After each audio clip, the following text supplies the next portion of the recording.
Kwa 16 uko umwaka utashe mu kwezi kwa Munyonyo mu mugambwe Cndd-Fdd no mu gihugu cyacu Burundi turibuka intwari zacu. Mu civugo murabona yuko bavuga bati bahumure iyo muvuye murahazi. Aho turi turahabona. Dutegura imbere kugira ngo ndoze mwishaba tutazi. Aho tuvuye ni hahandi hatuma tuja ku rugamba. Babivuze n'abandi. Tuvuye hahandi Burundi abakoroni baza bakazana amacakubiri hama bana Burundi bagasubira namwe bakicana. Tugatera intambwe abarundi yene bakagenda ku muriri w'abakoroni ugasanga nabo bacitse abakoroni b'abarundi. Abantu bakagandagurwa kuva twikukira nta mwaka tutabuze abantu. Tucikukira umuganwa Rudovuga Gasore cyagandagurwa Bunyamaso 35 umushikanganje wa mbere agandagurwa n'izindi ndongozi 72 ingorane nyinshi abantu barahona 8 hariya ntegara amaranga baraturira 12 yose bica abantu n'indege 93 tora umukuru w'igihugu baragandagura hacaragera igihe rero bavuga ati aho byabereye ni kera guca umurongo. Izi ntwari twibuka zaciye umurongo ziravuga ziti aho byabereye ni kera birahagarara. Aho byabereye ni kera abarundi bicwa. Aho byabereye ni kera baturatuzwa bahunga igihugu cy'amavukiro. Intwari zirahaguruka zica umurongo ziti birahagarara iteka. Tiko turazibuka rero twagiye ku rugamba benshi harabibaza ngo nta bantu bapfa bakibaza ko isase zadunda barapfuye. Ibihumbi byinshi byaratanze amaraso byatanze ubuzima kugira abarundi babe basuku uko umuyaga ntibyizanye byararondewe.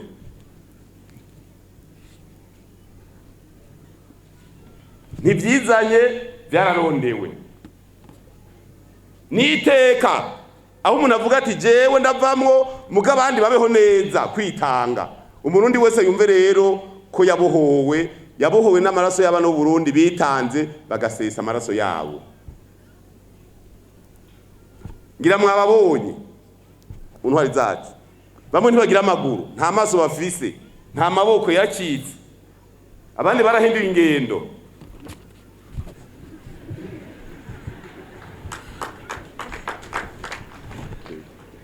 Harababona tugenda uko tugenda bakibaza ngo n'ubukangwe. Abavyeyi baraducandaze dukomeye neza mugabo umaze kuvuga uti ndaca umurongo aho byabereye ni kera abarundi bubahwe ndaciye umurongo kandi twabishitseko Imana ihezagira Burundi. Kwa 16 Munyonyo niho hasinywa amasezerano yo guhagarika intambara burundu. Bavuze burundu nta kimwe bikurikira. Uzovyonga zomushaka intoki. Intambara yahagaritswe burundu. Burundu umvikane neza. Twibuke rero iyo twari ningere guca kimeze umwimbu ni mwiza abantu baraje bacamwe mice ngo harabahutu ngo harabatutsi harabatwa. Imbere yaho nta murundi numwe yapfa azira ubwoko canke cyari mugabe ngiriserutse n'igihe cy'isuka tiko turabikorera ko kandi intambwe ni nziza. Aho turi naho murahabona ivyiza tubigira umushinge ibitameze neza tubikosore. Nico gitwa mubona dushimire nyeshobora mukuru w'igihugu cyacu General Ndayishimiye ku ngingo zifatwa kugira ngo umwene gihugu amererwe neza yoroherezwe hamwe guhindura ugaca wugara gacubandanye. Aho bitameze neza tukavuga tuti aha tuzohindura cyo tubandanye. no mu mugambwe ariko hategurwa integuro zituma umwenegihugu aja ku kivi hanyuma umwimbu ukaboneka neza ukawuharura mu minsi itatu bibabwira bariko barabikora utuntu tutagenda neza twose mutubwire tugira turakosora duheza dukosora hama dushe neza igihugu ku murongo naha turi rero duteza gukora ibizotuma ejo haba heza gusumba tubikora ubunyene turashimira intwari turashimira abahoze ku rugamba biyungunganije kiyagega cyo gufashanya ya microfinance ikomezwe abagumya banga ugura y'amakonte shira y'amakonte kugira ngo baronke ingene bakora imigambi mu mugambwe ntatazokorwa kugira ngo ijya microfinance ikomere basavye yuko yoza mu ntara zose tugiye kuvyiga kandi binyaruke vuba na vuba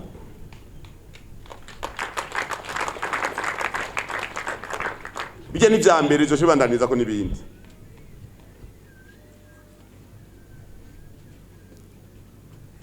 kwiyungunganya baradusamaje umwanya muremure ugomba upanga akarere ugacosanga bavyonze kugira twiruke ku ubu tuzobikora vyose uzovyonga tuzomwirukako tuko tubiteza imbere tuzobikombina bavyita gukombina ibintu tuzobikorera hamwe byose nta gusamara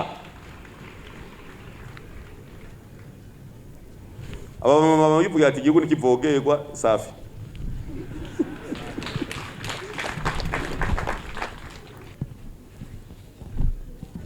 nyenishore mukuru w'igihugu ku munsi wa gatatu gihugururwa icese iyindwi yavuze ati umuntu wese arashobora kuba intwari kugira umenye kuri intwari umugenzi wawe mukuru w'igihugu umuntu wese yumva muri we ko umugenzi wa mbere ari igihugu uyu ni intwari nawe nyene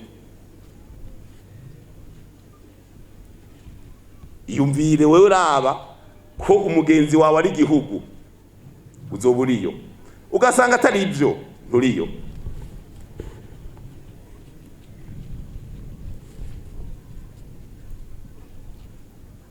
raba nimba wewe umugenzi wawe ari igihugu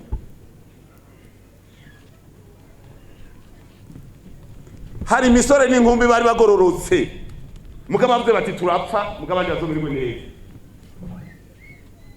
hano bahagurutse neza imetero 2 imetero 50 ingahe bameze neza bakavuga ati twe turagenda abarundi ejo bazobeho neza nawe raba yuko mu miyo micungararo urimwo hazokwigisha inyigisho ku buryo umuntu wese igihugu ciyumvamwo kabagwawe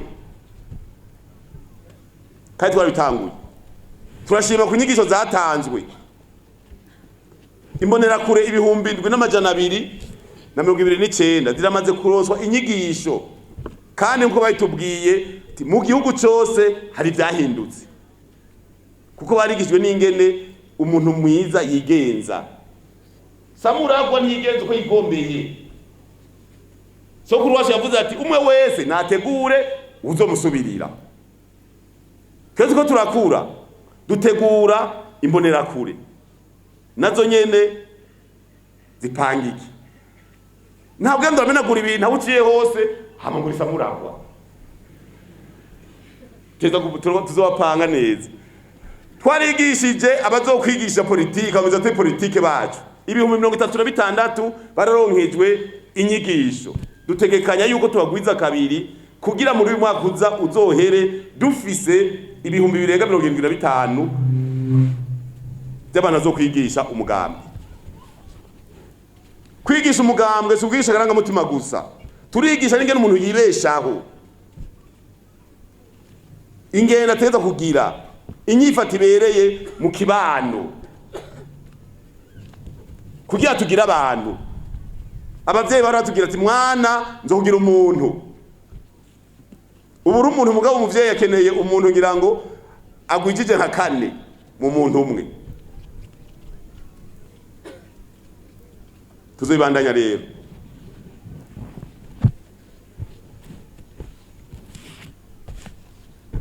uyu munsi rero sinabarambira isandwi zirageze, nagomba shime dushimire abaje gutera iteka bavuye mu migambwe inyuranye, twababonye mu mashirahamwe anyuranye, twababonye abaserukira ibihugu byabo, twabonye intwazangabo zitari nke ngaha nazo nyene zari kumwe nabo batwitangiye bitanze, nabo twababonye abavuye hanze y'igihugu, twababonye abavuye mu ntara zose, abantu bavyutse saa 10 y'ijoro bavuga bati tugiye ku munsi mukuru twibuka za ntwari zacu.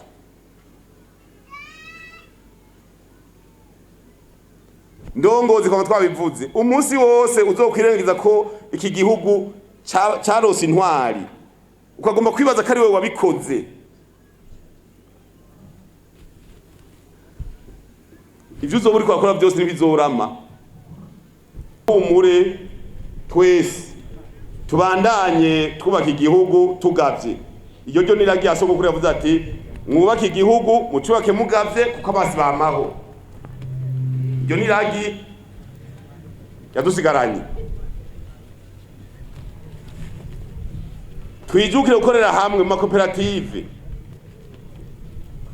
Ubunyamanga ntunganya bisata bugezwa abahumure busabwa gukurikirana abahumure mu ntara zose, kuraba yuko amakoperative yabo twararondeye n'abahinga bazobafasha kugira ngo imigambi yabo izokwama ikirikiranwa dutere intambwe. Ku ndongozi, indongozi zisaba kwicisha bugufi, gushira imbere igihugu ntibashira imbere ibintu byabo. Tuzogera turakurikirana naho nyene buke turabe yuko indongozi dufise zishira imbere ineza y'igihugu. Ndongozi rero mubandaye imicisha bugufi kandi mushira imbere ineza y'igihugu. Indongozi nziza ntitwaza amabanga kugira ngo ihonyange agateka kabo ijejwe.